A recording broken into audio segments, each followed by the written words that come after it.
사람은 죽음 앞에서 사람이라는 것은 무능력할 수밖에 없는 것이죠. 죽음이라는 것, 이 단어는 사람을 참 어떤 면에서 무겁게 한다라고 볼 수밖에 없죠. 제 아무리 현대 과학과 의술이 발달한다라고 하나 죽은 자를 위해서 할 수 있는 것이 과연 있을까? 사실 아무것도 없다라고 볼 수밖에 없습니다.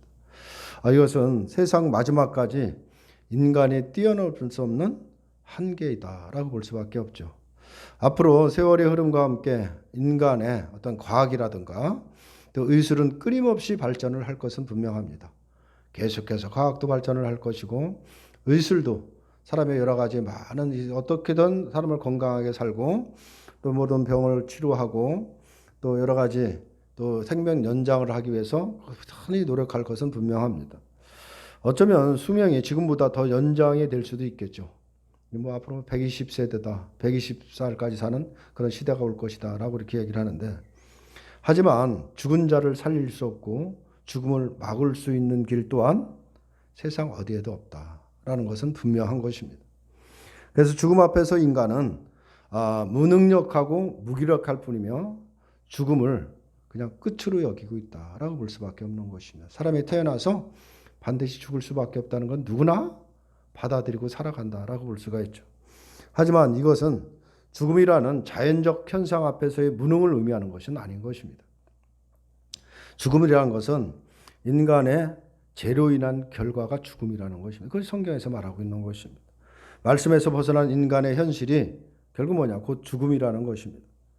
따라서 인간이 죽음 앞에서 무능력하다라는 것은 죄에서 벗어날 수 없는 우리의 무능을 이야기하고 있는 것입니다. 어떤 누구도 그 죄에서 벗어날 수 없기 때문에 죄의 싹은 사망이라고 하기 때문에 결국 죽어야 되는 문제가 생긴다라고 볼 수가 있는 것이죠. 그런데 성경은 죽은 자가 살아난 이야기를 지금 하고 있다라고 볼 수가 있죠. 참 성경에서 죽은 자를 살리신 예수님의 사역 중에서 그런 일들이 있습니다. 지난 시간에 말씀드린 대로 희당장 야이로가 가버나움에 돌아오신 예수님 앞에 나아가서 집에 오셔서 병으로 죽어가는 자신의 딸을 고쳐주실 것을 간구했습니다. 그리고 예수님이 희당장 야이로의 집에 가시는 도중에 또 12해를 혈루증을 앓는 그 여인이 예수님의 뒤에 와서 옷자락을 만지는 일로 인해서 여인의 병을 고침받는 그 일이 있었다라고 볼 수가 있죠. 하지만 그런 일이 있을 때 해당장 집에서 사람이 와서 딸이 죽었다라는 소식을 알리게 되죠. 그리고 말하기를 선생님을 더 괴롭게 하지 마소서라고 이렇게 말을 합니다. 그 말의 의미가 뭐겠느냐라는 것이죠. 제 아무리 병을 고치는 능력이 있는 예수라고 할지라도 이미 죽은 딸을 위해서 할 수 있는 것은 아무것도 없지 않느냐.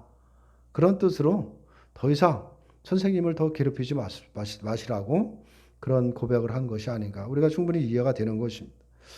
죽음의 문제에 있어서만큼은 인간이 할 수 있는 일은 아무것도 없는 것입니다.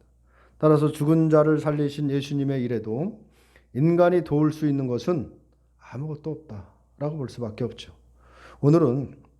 이것이 오늘 우리의 믿음의 토대가 되어야 된다라는 사실을 우리가 생각을 해야 됩니다.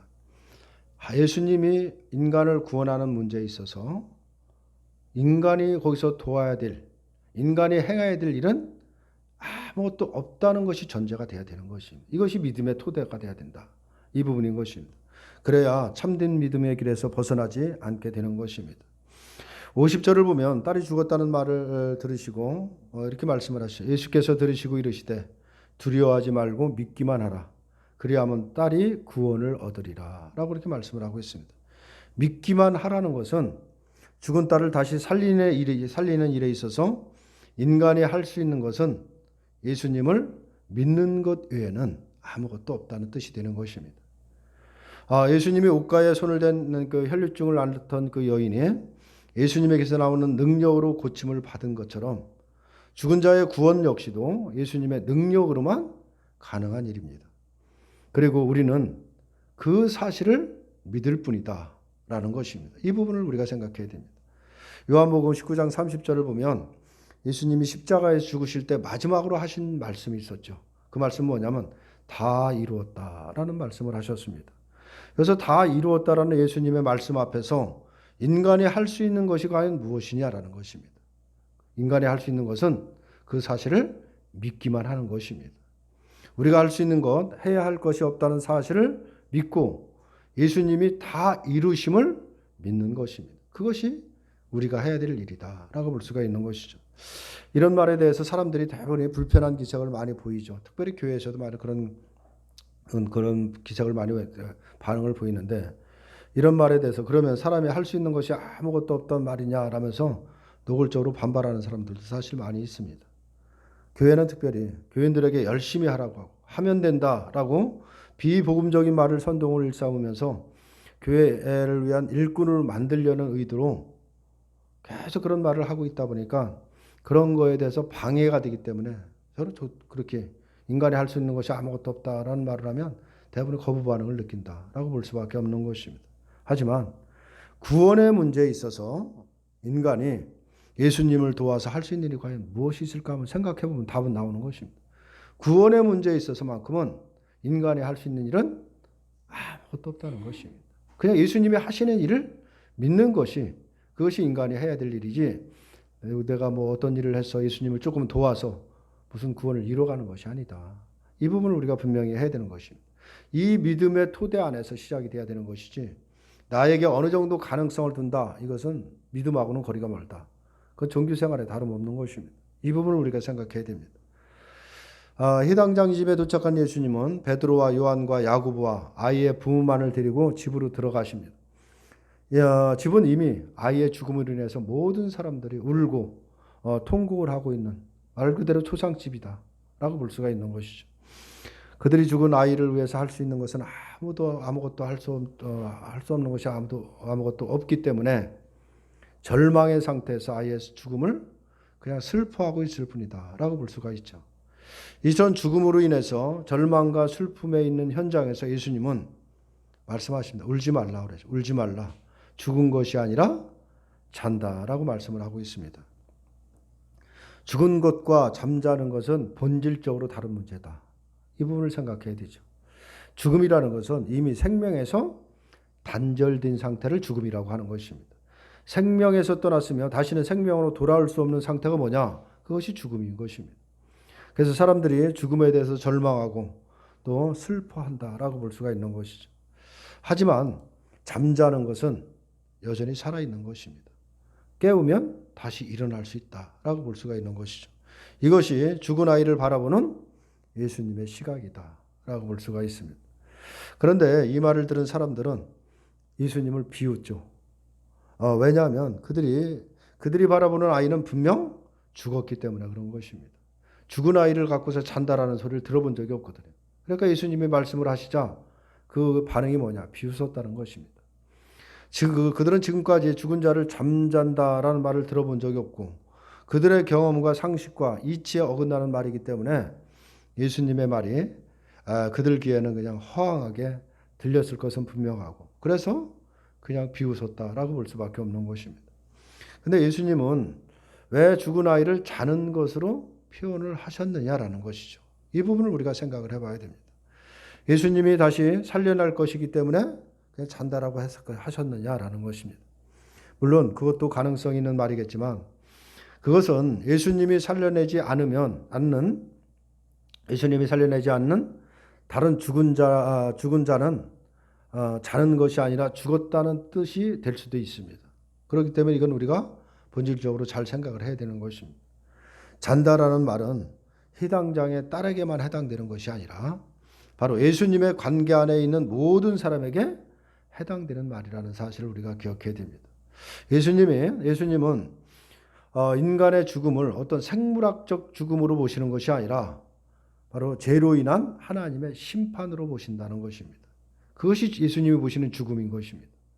따라서 죄 문제가 해결되면 죽음에서 벗어나게 되는 것이고 그처럼 죽음이 없는 새로운 세계를 예수님이 이루시기 위해서 오셨기 때문에 바로 그 아이를 보고 잔다라고 말씀을 하고 있는 것입니다. 저 아이가 잔다라는 것, 깨어날 수 있다는 얘기고 죽음을 이길 수 있다는 얘기고 그 얘기는 뭐냐? 바로 그 아이의 죄 문제가 해결되면 된다라는 의미로 말씀을 하고 있는 것입니다. 물론 죽음이 없는 새로운 세계가 희당장 딸처럼 몸이 죽어도 다시 살아난다라는 의미하는 것은 아닌 것입니다. 말씀드린 대로 죽음은 죄로 인한 심판을 말하고 있는 것입니다. 인간이 하나님의 심판 아래 있음을 실증하는 것이, 실제로 증명하는 것이 뭐냐? 그것이 죽음인 것입니다. 그것이 바로 인간이 죄 가운데 있는 심판을 받았다라는 그 하나의 실증, 증거가 죽음이라는 것입니다. 따라서 죽음은 단지 육신의 소멸이 아닌 영원한 멸망을 의미하는 것으로 우리가 봐야 되는 것입니다. 이 영원한 멸망으로부터 이 구원이 예수 그리스도로 인해서 이루어지는 것이 바로 새로운 세계이고, 그 세계야말로 죽음이 없는 생명의 세계다라는 것을 말씀을 하고 있는 것입니다. 그러므로 그리스도 안에 있는 성도는 비록 몸은 죽었다라고 해도 영원한 멸망이 아니라 예수님의 생명에 속해 있기 때문에 그것을 잔다라고 말씀을 하고 있는 것입니다. 예수님 안에 있는 자들은 육신의 몸이 죽었다, 생물학적으로 이 육신의 몸이 죽었다라 해도 그것은 영원히 하나님과 단절된 것이 아니라 자고 있는 것입니다. 그것을 말씀을 하고 있는 것이죠. 언제든지 일어날 수 있는 몸이라는 것을 말하고 있는 것입니다. 그리고 이 같은 생명의 사건에 인간이 할 수 있는 것은 아무것도 없기 때문에 두려워하지 말고 믿기만 하라. 그리하면 딸이 구원을 얻으리라 라고 예수님이 말씀을 하신 것입니다. 이처럼 믿음은 우리가 할 수 있는 것은 아무것도 없음을 전제로 하고 있는 것입니다. 그런데 지금의 기독교인들은 믿음을 뭔가 할 수 있는 힘으로 여기는 것이죠. 이것이 믿음에 대한 오해이고, 이런 오해로 인해서 각 교회마다 그냥 하면 된다, 열심히 해보자 라고 하는 그것을 하나의 구호처럼 그렇게 외치고 있는데, 이것은 믿음의 말이 아닌 것입니다. 믿음의 말처럼 들리지만 그건 믿음의 말이 아니다 라는 사실을 우리가 기억해야 된다. 철저하게 인본주의인 것입니다. 모든 것이 기준을 누구한테? 나한테 두는 것입니다. 내가 하기 나름이다, 그걸 말하고 있는데 그건 신앙이 아닌 것입니다. 믿음이 아니라는 사실을 우리가 기억해야 됩니다. 믿음을 행함으로 생각하게 되면, 맞아요, 믿음을 열심을 내는 것으로 생각하게 된다면, 오늘 성경에 나오는 희당장이 딸이 살아난 그 일이나 또 혈류증에 앓던 그 여인의 고침을 받은 일에 대해서도 인간의 행함에 초점을 둘 수밖에 없는 것입니다. 그래서 지난 시간에 말씀드린 것처럼 혈류증에 앓던 그 여인이 무리를 비집고 예수님의 뒤로 다가와 그냥 예수님의 옷자락을 잡았던 그 열심과 옷을 만지기만 하면 낫는다고 믿었기 때문에 병에 고침받았다고 하면서 믿음은 반드시 이루어진다라는 그런 확신을 가지라고 말을 하기도 하는 것입니다. 그런데 그것은 대단히 잘못된 것입니다. 거기에는 기준을 누구에 두느냐? 사람에게 두고 있다. 그 사람이 어떻게 하느냐에 따라서 병을 고침도 받고 고침을 받지도 못한다라는 것인데, 그것은 대단히 인본주의적인 생각이다. 이 부분을 생각해야 됩니다. 희당장의 딸이 살아난 것도 희당장이 예수님께 나와 자기 딸을 위해서 예수님 앞에 엎드려 간구했기 때문에 라고 하면서 열심히 간구하면 된다는 말을 하기도 하는데, 혈중의 여인의 고침을 받은 것도 희당장의 딸이 살아난 것도 모두 인간의 행함으로 인한 결과로 보는 것입니다. 과연 예수님이 이러한 믿음을 말씀하셨느냐라는 것입니다. 예수님이 말씀하는 믿음은 그런 믿음을 말하고 있는 것이 아닌 것입니다. 참 믿음, 성경이 말하는, 예수님이 말하는 믿음이라는 것은 인간의 행함을 철저하게 배격하는 것입니다. 철저하게 배제를 한다라고 볼 수가 있는데, 물론 믿음으로 인한 행함이라는 것은 있는 것입니다. 믿음이 성도에게 성도를 주관하고 다스림으로 인해서, 이 믿음은 뭐냐면 내가 만들어낸 믿음이 아니라 하나님이 선물로 주신 믿음이 나를 주장하게 되면 그 믿음에 의해서 그 믿음의 다스림을 받음으로 인해서 맺어지는 열매로서의 행함이 있는 것입니다. 하지만 우리의 행함을 근거로 한 성취는 없다라는 사실을 우리가 기억해야 됩니다. 예수님이 우리를 행함을 보시고 원하는 것을 이루어 주시는 것이 없다는 것입니다. 만약에 그것이 있다면 그것은 믿음이 아닌 것입니다. 예수께서 아이의 손을 잡고 아이야 일어나라 말씀하시자 영이 돌아와 아이가 일어납니다. 영이 돌아왔다라는 것은 죽은 아이의 몸에서 떠난 영혼이 다시 그 몸으로 돌아와 살아났다는 뜻으로 말씀하는 것이 아닌 것입니다. 영이 떠났다가 다시 돌아와서 살아났다. 그건 우리의 생각에 불과한 것입니다. 우리의 상식적인 생각이다라고 볼 수밖에 없죠. 아이가 영적인 존재가 됨으로 인해서 생명을 얻게 되었음을 의미하는 것으로 우리가 이해를 해야 되는 것입니다. 성경은 아이가 죽자 몸에서 영혼이 떠났다라고 말씀을 하고 있지 않습니다. 다만 영이 돌아왔다라고 말씀할 뿐인데, 따라서 아이가 죽었을 때 영이 떠났다라고 생각하는 것은 그냥 하나의 우리의 상상에 불과하다라는 사실을 우리가 기억해야 됩니다. 만약 인간에서 영이 떠났다면 남은 것은 뭐냐? 남은 것은 육이뿐이죠. 육신밖에 없는 것입니다. 영이라는 것은 하나님과의 소통하는 상태를 두고 영이라고 말하고 있는 것입니다. 영적인 존재라는 것입니다. 하나님과의 소통의 관계, 하나님과의 교제하는 관계가 영적인 존재인 것입니다. 그것이 바로 우리들인 것입니다. 우리가 예수를 믿음으로 인해서 영적인 존재가 된 것입니다. 하나님 앞에 기도할 수 있고 하나님의 말씀을 받을 수 있고, 그러나 하나님을 모르는 자들, 성령이 없는 자들은 그냥 육의 사람이다라고 말을 하는 것입니다. 다시 말해서 하나님의 소통하는 관계에 있는 것을 영이라고 하고, 그 관계가 단절된 상태를 뭐라고 하냐? 그것을 육이라고 하는 것입니다. 다시 말해서 예수를 믿지 않는 모든 것은, 사람들은 태어날 때부터 육의 사람인 것입니다. 왜? 그 안에는 하나님의 영이 없기 때문에 그런 것입니다. 따라서 영이 떠났다는 것은 실제로 인간의 몸에서 혼이 나간 것이 빠져나갔다라는 것이 아니라 인간의 죄로 인해 하나님의 소통이 단절된 상태로 육으로만 존재하는 것을 의미하는 것을 우리가 이해를 해야 되는 것입니다. 그것이 영이 없는 상태다라고 볼 수가 있는 것입니다. 이것을 전제로 한다면 영이 돌아왔다라는 이 표현은 하나님과 단절된 관계가 회복되었음을 의미한다라고 볼 수가 있는 것입니다. 그렇게 이해를 해야 되고, 이것이 곧 생명이며 이 일을 예수님이 이루신다는 것으로 우리가 이해를 해야 된다라고 볼 수가 있습니다. 이 일에 대해서도 인간이 할 수 있는 것은 아무것도 없는 것입니다. 인간의 어떤 행함으로도 하나님과의 단절된 관계를 회복시킬 수는 없기 때문에 그런 것입니다. 우리가 무엇을 이루었던, 무슨 권력을 가졌던, 무슨 부를 이루었던, 그것을 무엇으로도 하나님과의 관계를 회복시킬 수 있는 것은 없습니다. 하나님은 인간의 행함을 보시고 그 뜻을 결정하시는 분이 아닌 것입니다. 우리가 어떻게 하나 보고 그 행함을 보고서는 무엇을 판단하시는 분이 아닌 것입니다. 이미 우리가 태어날 때 전부터 각각의 하나님의 택한 백성에 대한 계획을 다 가지시고 이미 하나님의 뜻 가운데 모든 것을 이루어 가시는 것입니다. 그 부분을 우리가 생각해야 됩니다. 인간의 행함으로 인해서 결정하신 뜻이 있다면 그것은 오직 심판뿐이다. 그것밖에 없다는 것을 우리가 기억해야 됩니다. 그러므로 자신의 행함을 선한 것으로 간주하며 그것을 근거로 하나님께 나아가고자 한다는 것은 예수님의 의를 바라보지 않는 것임을 우리가 생각해야 되는 것입니다. 인간은 여전히 죽음의 권세 아래 있기에 누구도 살았다라고 할 수가 없습니다. 누구나 다 죽음의 권세 아래 있는 것입니다.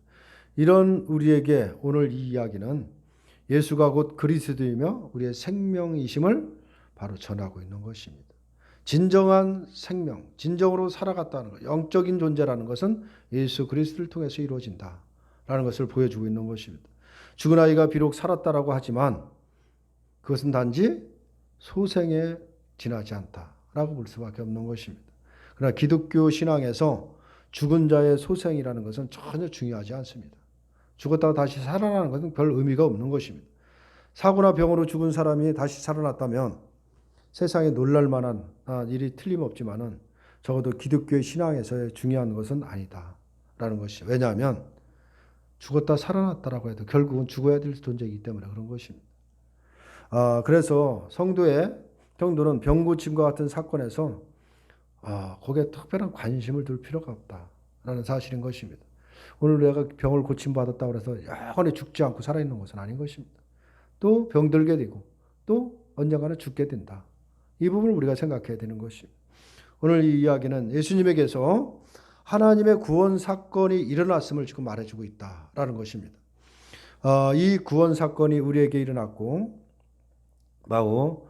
따라서 우리는 죽음과 상관없는 생명의 세계에 속한 자로 존재한다는 그 사실을 말해주고 있는 것입니다. 우리가 예수를 믿는 순간 예수님을 통해서 우리는 영원한 생명 안에 있는 존재가 됐다. 영원히 죽지 않는 존재가 됐다라는 것을 말해주고 있습니다. 생명의 세계에서 우리가 할 일은 뭐냐? 그냥 믿기만 하면 되는 거예요. 믿기만 하면 되는 것입니다. 그 예수님이 행하신 일을 믿기만 하는 그 믿음이 우리에게 중요하다라고 볼 수가 있습니다. 예수님께서 다 이루신 의의 행함을 우리가 믿기만 하는 것입니다. 이 말을 들으면서 그러면 아무것도 하지 말라는 말이냐라고 반문을 한다면 여전히 믿음이 무엇인지를 모르는 것이고 믿음의 권능 아래 있지 않기 때문에 그런 반문을 하는 것입니다. 믿음이 주관하고 다스리는 세계가 무엇인지를 아직 알지 못하기 때문에 그런 생각을 하는 것입니다. 죽음 앞에서 인간이 할 수 있는 것은 울고 통곡하는 것밖에 없다는 사실을 우리가 생각해야 됩니다. 이러한 절망의 자리에서 예수님이 오셔서 우리에게 우리를 죽음에서 일으키신 것입니다. 이 같은 예수님의 구원 사건을 믿는 것이 우리들이 해야 될 일이다라는 사실을 우리가 기억해야 됩니다. 일어나라고 하신 말씀의 권능이 바로 우리에게 주어졌다는 사실을 우리가 기억해야 됩니다. 그렇다면 우리는 생명의 영으로 인해서 그 삶이 풍요로워져야 된다라는 것입니다. 죽은 자의 삶이 아니라 우리는 생명이 있는 자, 영원히 산 자의 삶이기 때문에 우리의 삶은 이 땅에서 풍요로워야 되는 것은 분명한 것입니다. 세상의 것이 우리 마음에 채워지는 것이 아니라 생명이신 그리스도로 충만히 채워져야 되는 거죠. 그리스도로 인해서 부족함이 없는 삶을 살아야 된다라는 것입니다. 왜냐하면 우리 안에는 그리스도의 생명이 있기 때문에 그런 것입니다. 그런 삶을 살아가야 되는 것은 마땅하다라고 볼 수가 있습니다. 이것을 가능하게 하는 것은 우리의 행함이 아니라 오직 믿음뿐이다라는 사실을 우리가 기억해야 됩니다.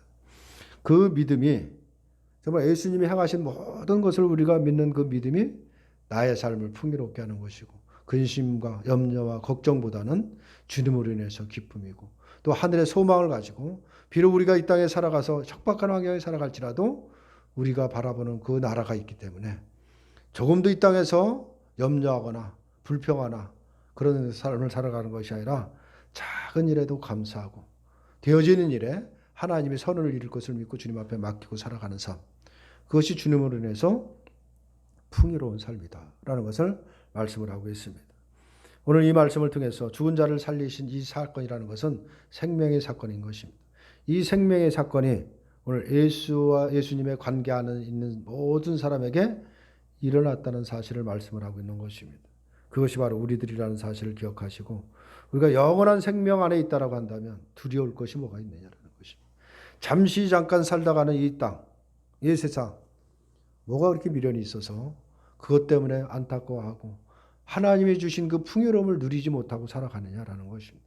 비록 이 땅에서 우리가 많은 것을 누리지 못한다라고 해도 하나님이 주신 영적인 풍요로움을 누려갈 때 그가 진정으로 승리하는 자고 주님의 관계 안에서 하나님 나라의 백성으로 살아가는 자다라는 것을 말씀을 하고 있습니다. 주님이 행하신 그 일을 바라보면서 늘 감사하시고 내가 원하는 것만 아니라 나에게 주어진 모든 것을 감사하시길 바랍니다. 큰 일이든 작은 일이든 늘 감사하고 그 은혜로 그 기쁨이 넘치는 삶을 살아가야 되는 것이 생명이 있는 바로 성도들의 삶이다라는 것을 말씀을 하고 있는 것입니다. 나는 과연 어떤 삶을 살아가고 있는지 한번 돌아보시는 저와 여러분들이 되시기를 주님의 이름으로 축원합니다.